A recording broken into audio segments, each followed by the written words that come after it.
Atlantic university. Salman एक मछली यहाँ पे अप्लाई करने का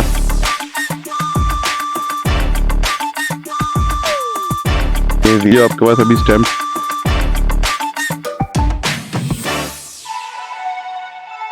$9,000।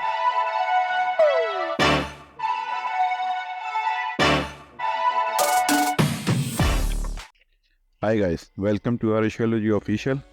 तो आज हम आए हैं स्लाइगो अटलांटिक यूनिवर्सिटी में। ये बेसिकली इसका पूरा नाम है अटलांटिक टेक्नोलॉजिकल यूनिवर्सिटी। पहले ये स्लाइगो यूनिवर्सिटी मशहूर थी, अब ATU के नाम से मशहूर है और ये इसका स्पेशल सिंबल है। तो सामने फिश नज़र आ रही है, इसको यहाँ पे सैल्मन ऑफ नॉलेज बोलते हैं। सैल्मन एक मछली की टाइप है, फिश टाइप है सैल्मन। तो ये उन्होंने इसका सिंबल बनाया हुआ सैल्मन ऑफ नॉलेज। हमारे इधर एक साइड पे लेफ्ट साइड पे देखें तो आपको स्टूडेंट सेंटर नज़र आएगा। मेरी बैक पे मेन कैंपस है, ये वेलकम लिखा हुआ। अभी रात का टाइम है इसलिए बंद है। और हमारे इधर सामने देखें तो ये रिसर्च इनोवेशन सेंटर है। तो बेसिकली आज हमारा यहाँ आने का मकसद ये है कि यहाँ पे हमारे साथ मिस्टर फैसल फ्रॉम इंडिया ये PhD करने के लिए आए हुए हैं यहाँ पे।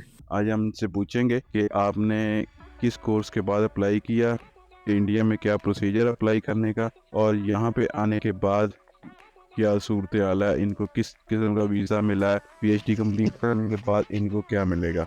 डिटेल जानते हैं मिस्टर फैसल से। चलें तो मिस्टर फैसल से पूछते हैं। मिस्टर फैसल, अस्सलाम वालेकुम। फैसल भाई कैसे हैं आप? अल्हम्दुलिल्लाह, हम अच्छे हैं। आप कैसे जवाब दें? फैसल भाई इंटरव्यू लंबा नहीं करते, आपका लेट हो रहे हैं आप, तो बस हमें ज़रा ये क्विकली बताएंगे आपने इंडिया में किस कोर्स के बाद अप्लाई किया? मैंने इंडिया में बैचलर्स किया था कंप्यूटर साइंस में, और उसके बाद फिर मैंने 2 साल जॉब किया था as a software developer. And फिर मैं आयरलैंड आया था मास्टर्स करने, जॉब करने के 2 साल बाद, जो मैंने अटलांटिक टेक्नोलॉजी यूनिवर्सिटी लेटरकेनी से किया, जो कि पहले लेटरकेनी इंस्टीट्यूट ऑफ टेक्नोलॉजी नाम था उसका। तो वहाँ मास्टर्स करने के बाद मुझे जो PhD की ऑफ़र आ गई थी ATU स्लाइगो से, ये जो यूनिवर्सिटी में अभी हम लोग खड़े हैं। और अभी मैं अपने सेकेंड ईयर में हूँ PhD के, और मुझे और 2 साल बचा है PhD कंप्लीट होने में। अच्छा, ये बताइए आपके पास अभी किस टाइप का वीज़ा? स्टिल अभी आप स्टूडेंट वीज़े के ऊपर हैं?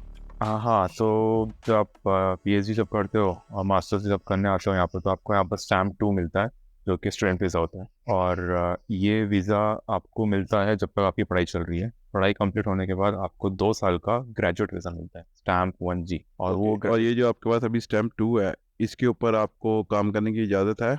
हाँ, इस पे हम काम कर सकते हैं। इस पे आप लेकिन सिर्फ 20 आवर्स काम कर सकते हैं इन अ वीक, 20 आवर्स से ऊपर नहीं कर सकते।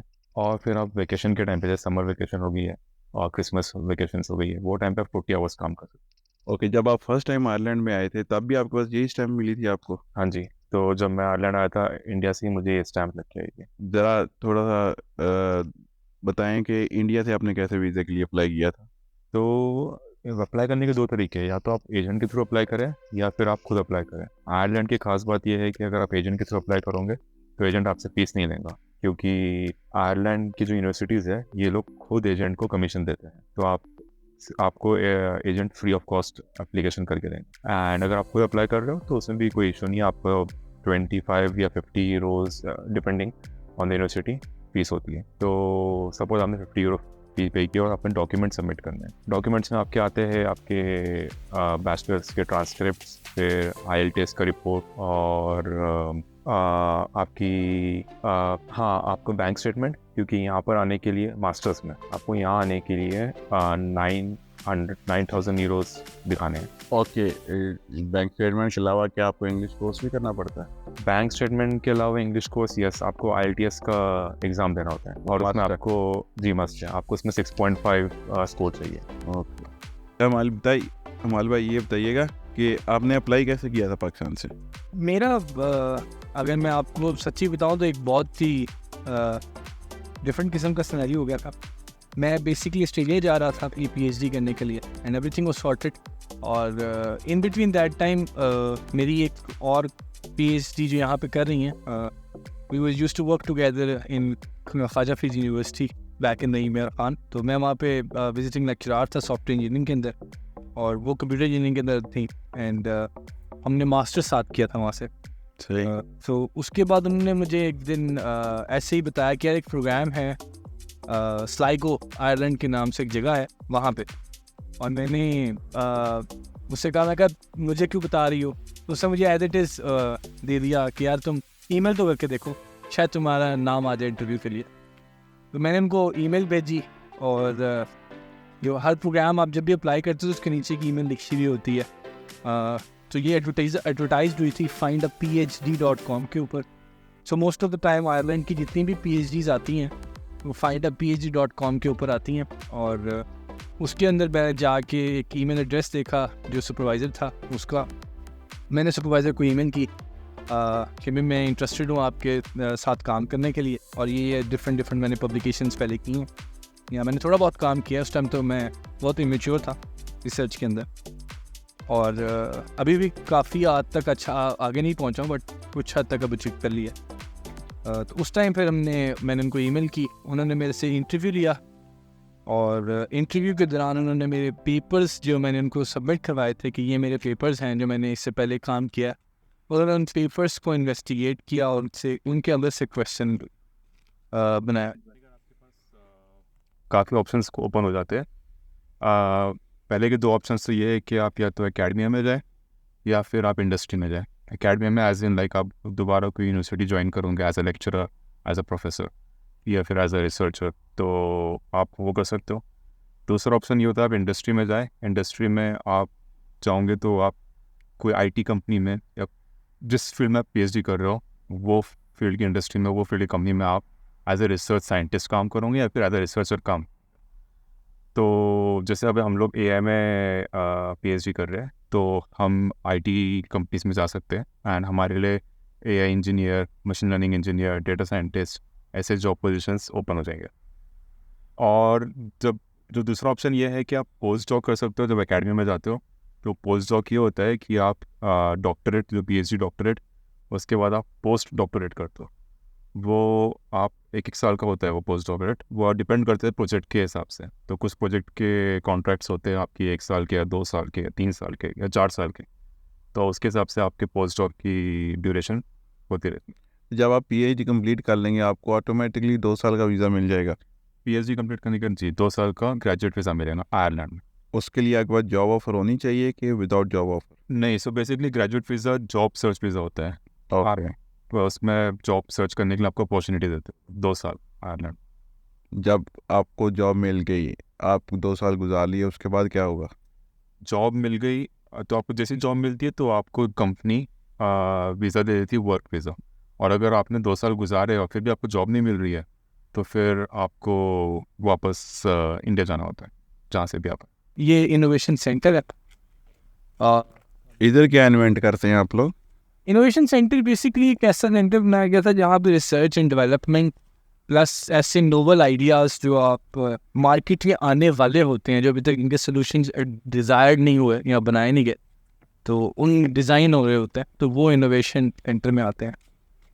तो हम सारे यहीं पे PhD के दौरान अभी मोस्ट ऑफ द इंजीनियर्स इस ब्लॉक। अच्छा ये बताएं, आप तो डायरेक्ट PhD पे आए थे, आपको कौन सी स्टैम्प मिली थी?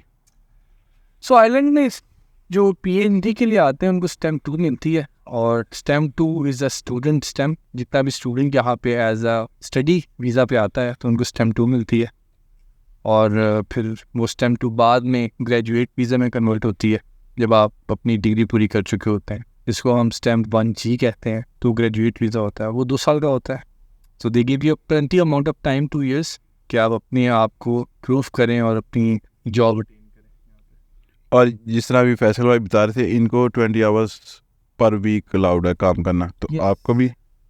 पार्ट टाइम जॉब्स एक आयरलैंड का रूल है कि क्योंकि मोस्टली ऐसा होता है, हर स्टूडेंट इतना लकी नहीं होता कि उसको पेमेंट मिले या उसको पर्सी स्कॉलरशिप मिले, तो उनको 20 घंटे मिलते हैं। वो 20 घंटे जो है वो पार्ट टाइम कर सकते हैं, और ये during the summer break from May to September, जब तक आपकी छुट्टियाँ होती हैं, यूनिवर्सिटी ऑफ होती है, ये 40 पे चला जाता है। तो मोस्ट ऑफ द टाइम जो यहाँ के स्टूडेंट्स हैं, बेसिकली जो यहाँ के नेशनल स्टूडेंट्स हैं, नॉट इंटरनेशनल्स, इनका ये गोल होता है कि इन 4 मंथ्स के अंदर ये अपनी फ़ीस पूरी कवर कर लें 1 साल की। सही।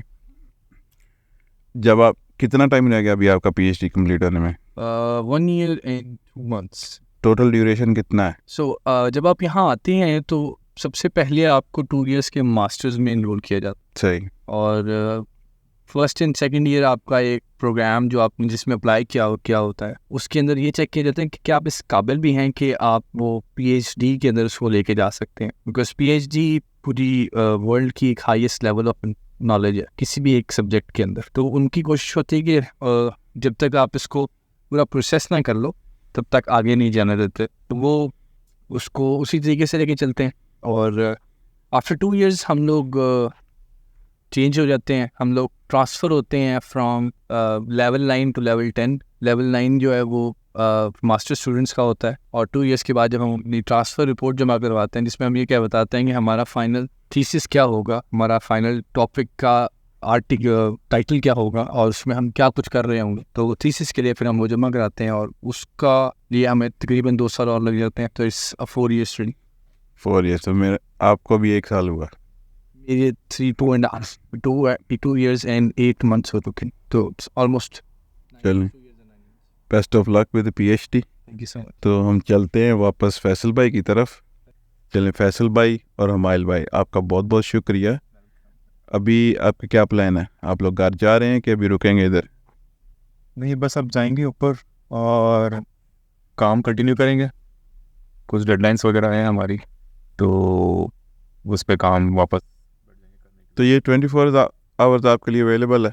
हाँ, 24/7 ओपन होता है। पीएचडी इज़ अ पार्ट जिसमें कोई टाइम ड्यूरेशन नहीं होता, ये हर वक्त भी हो सकता है। इट्स बीन 24 आवर्स, आपको जागना भी पड़ सकता है, डेडलाइन जो भी होती है उसको मीट करना पड़ता है। इट्स अबाउट कि आपने कौन सा काम कितने टाइम में कितनी जल्दी कर लिया है। गुड। चलें, किसी टाइम डे टाइम में आपके पास से टाइम लाएंगे, तो अगर हमारे पास कुछ क्वेश्चंस हुए तो हम आपके आगे रखेंगे, आप उनके आंसर दीजिएगा, और डे टाइम में हमें अपना कैंपस विजिट कराइएगा। बहुत बहुत शुक्रिया आप दोनों का। चलें, टेक केयर। रख के बड़ी प्यारी तस्वीर है। चलें व्यूअर्स, अगर किसी के पास कोई कमेंट्स है, कोई क्वेश्चन है, तो प्लीज़ हमें कमेंट्स में बताइएगा। तो हमारे पास अभी पीएचडी स्टूडेंट्स हैं, और भी हमारे जाने वाले कई स्टूडेंट्स हैं, तो आपकी कोई क्वेरी हो आप हमें कमेंट्स में बता सकते हैं, तो हम आपके लिए आंसर ज़रूर लेके आएंगे। ये देखें इस टाइम में यूनिवर्सिटी कैसा स्केरी माहौल पेश कर रही है। नेक्स्ट व्लॉग तक के लिए फिर टेक केयर, मिलते हैं नेक्स्ट व्लॉग में।